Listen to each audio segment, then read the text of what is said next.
네이버에서 AP투자연구소를 검색하시고 홈페이지로 들어오세요. 김영재 소장이 매일매일 실시간으로 추천 종목과 시황 분석을 진행하며 장 마감 후 결산 내역도 투명하게 공개하고 있습니다. 주식이 어렵고 종목 찾기가 힘든 분들을 위해 무료로 진행하고 있습니다. 안녕하세요. 오늘 LG 디스플레이를 함께 살펴볼 AP투자연구소의 이세훈 전략팀장입니다.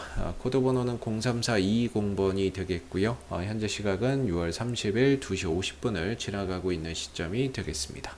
오늘 2.29%의 상승 흐름들 보여주고 있는 모습인데, 이 회사는 이제 LCD와 OLED 패널을 생산해서 공급하고 있죠. OLED 부분에서 대형은 전 세계 유일하게 LG 디스플레이가 만들 수 있다라고 보시면 되겠고, 중소형 OLED에서는 이제 삼성 디스플레이가 거의 압도적이고, 그 다음에 이제 LG 디스플레이, 중국의 BOE 정도로 이렇게 이제 생산하는 회사들을 우리가 좀 압축해 볼 수 있는데, 지금 이 대형 OLED 부분과 중소형 OLED 부분에서 대형 OLED는 8년 만에, 중소형 OLED는 4년 만에 의미 있는 이런 이제 흑자 전환이 기대가 되고 있는 상황입니다.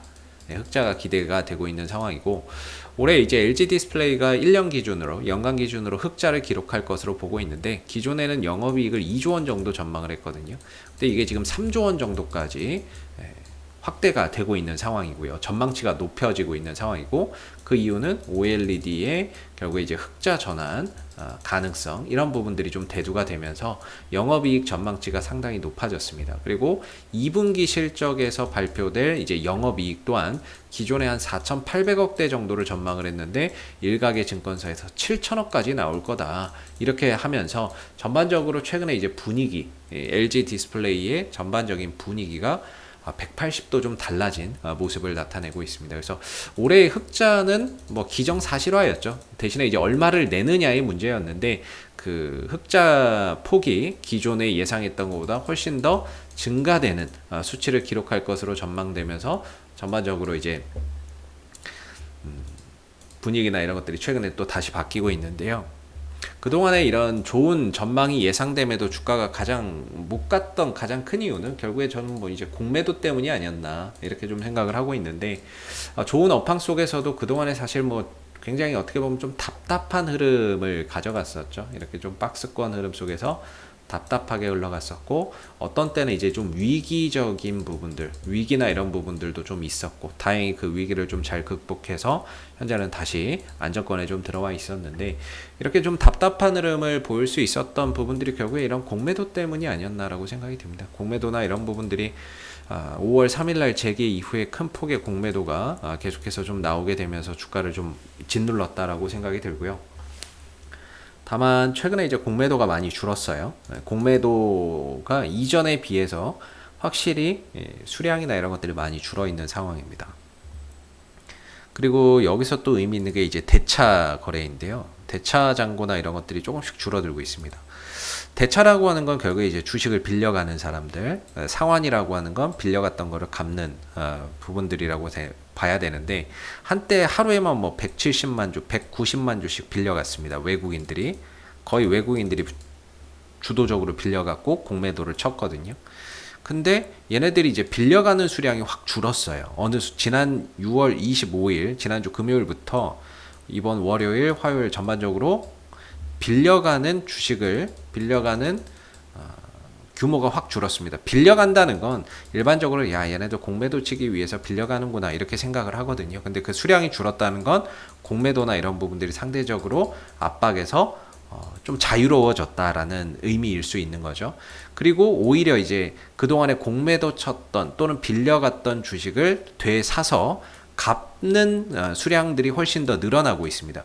빌려가는 사람보다 빌려갔던 주식을 지금 사서 되갚는 사람들이 더 많아지고 있다는 겁니다. 그래서 이런 부분에 있어서 그동안에 좀 주가를 짓눌렀던 공매도의 감소, 그 다음 대차나 이런 것들이 줄어들고 오히려 상환이 많아지게 되면서 어떤 보면 쇼커버링이나 이런 부분들이 주가를 좀 더 손쉽게 올려갈 수 있는 그런 이제 하나의 흐름들을 만들어주고 있지 않나라고 생각이 들고요.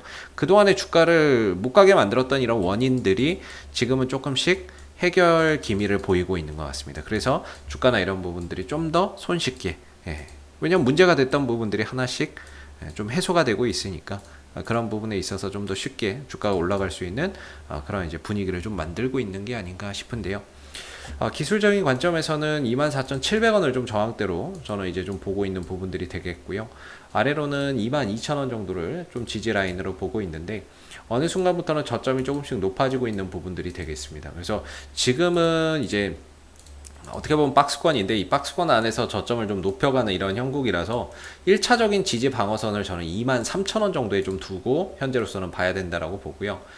23,000원을 1차 방어선, 2차 방어선을 22,000원 정도로 보시고 뭐 크게 이탈이 없다라고 한다면 계속해서 좀 보유가 가능하지 않나라고 생각이 들고요.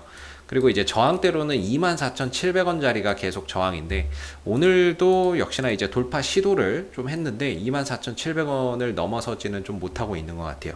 그렇다고 해서 돌파를 하지 못할 뿐이지 무너지는 것도 아니기 때문에 이런 저항대에 왔음에도 주가가 무너지지 않고 버틴다는 거는 개인적으로 여기서 이제 투자 심리나 이런 부분들이 파는 사람보다는 오히려 이 가격을 좀 더 긍정적으로 보고 사주는 사람들이 더 많은 상황인 거죠. 그러니까 이제 저항대에서 주가가 밀리지 않는 부분들인데 결국에 이제 밀리지 않으면 주가는 이제 돌파가 되는 부분들이라고 생각이 들거든요.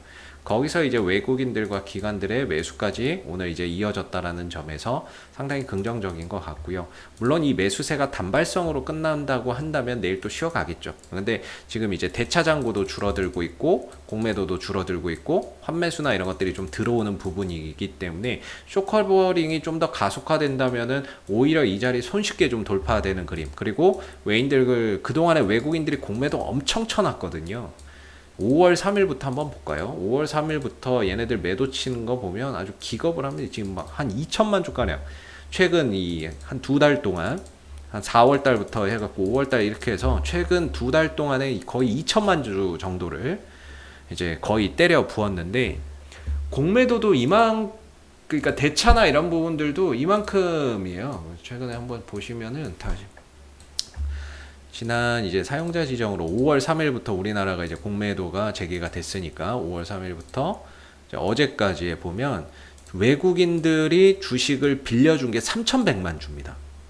예, 3,100만 주를 빌려줬고 그 중에 3,400만 주를 외국인들이 또 빌려갔어요. 그래서 외국인들 3,100만 주, 증권사에서 500만 주 막 이런 식으로 빌려서 토탈 3,800만 주를 빌려줬는데 이 중에 거의 90%가 외국 놈들이 빌려간 거예요.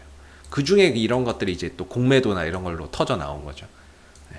그리고 뭐 증권사들도 마찬가지로 공매도나 이런 것들 좀 친다고 또 빌려간 것도 있고 그래서 전체적으로 이제 굉장히 이제 외국 놈들이 많이 공매도도 치고 매도도 많이 치고 막 그랬는데 얘네들이 그동안에 이제 공매도 쳐놨던 거 쇼커버링 들어오고 환매수로 이어진다라고 하면 쟤네들 손실을 무지막지하게 날 수 있으니까 걔네들 손실 방어하기 위해서 그런 것들이 이제 또 매수로 전환돼서 온다면 생각보다 손쉽게 주가가 이 흐름들에서 빠르게 좀 탄력을 보이면서 벗어날 수 있고 다음 달 또 이제 2분기 실적 시즌이죠. 2분기 실적 시즌이니까 실적에 대한 이런 모멘텀도 또 기대해 볼 수 있거든요. 그래서 좀 답답한 흐름 속에서 벗어나는 그런 이제 6월 오늘 마지막 거래일인데 오늘은 좀 그렇고 7월 달에는 이 좀 답답한 흐름에서 벗어나서 다시 한 번 더 좀 도약하는 그런 이제 시기가 좀 될 수 있는 가능성이 충분히 있지 않나라고 생각이 드는 부분입니다. 그래서 좀 답답하지만 23,000원대 1차적으로 2차적으로 24,000원대 정도의 하나의 지지 라인을 두고 이 24,700원 돌파 여부 계속해서 좀 체크해 보시면 좋을 것 같고요. 이 구간을 돌파하고 안착하는 흐름에서 다시 한 번 더 이 자리가 신규 매수 시점을 한번 볼 수 있는 자리도 분명히 올 거라고 생각이 듭니다. 근데 지금 자리가 이제 신규 매수 자리가 될 수는 없고요. 돌파 이후에 안착하는 과정에서 타점을 좀 볼 수 있지 않을까라고 생각이 들고 현재로서는 보유하고 계신 분들이 24,700원 돌파 여부를 계속해서 좀 체크하고 지루하지만 2분기 실적에 대한 기대를 걸면서 계속해서 좀 지켜봐야 되는 부분이고 신규 매수는 돌파 이후에 타점을 잡거나 아니면 내려왔을 때 이 저가 매수의 관점에서 봐야지 지금 자리가 매수 자리가 좀 되기는 어렵겠죠. 그래서 돌파 이후나 내려왔을 때 좀 저가 매수의 기회로 활용해 보시면 적당하지 않을까 싶습니다. 혹시 이 밖에 또 궁금하신 종목은 네이버에서 AP투자연구소 검색하신 다음에 홈페이지에 오시게 되면요. 이슈 종목 분석이라고 있습니다. 이슈 종목 분석에서 여러분들 궁금하신 종목, 궁금증 해결해 가시면 되겠고요. 가운데 이제 무료 추천 종목이 있는데요. 무료 추천주 필요하신 분들은 이 코너를 활용해 보시면 되겠습니다. 마지막으로 저희가 테마주 검색기라고 하는 어플리케이션을 개발해서 지금 배포를 하고 있는데 모바일 버전과 PC 버전 두 가지가 있습니다. 그래서 시장에서 그날 상승하는 테마주들, 급등하는 주도주들을 한눈에 파악하기 쉽게 만들어 놓은 어플리케이션이 되겠는데 여러분들 주식 매매하시는데 도움 되시라고 만들어 놓은 거니까는요. 다운로드 받아서 많이 활용해 보시면 좋을 것 같고요. 앞으로도 LG 디스플레이는 이슈가 생길 때마다 계속해서 리뷰 영상 남겨드리고 있으니까요. 구독과 좋아요 한번 눌러주시고 오늘 영상은 여기서 마무리하도록 하겠습니다. 감사합니다.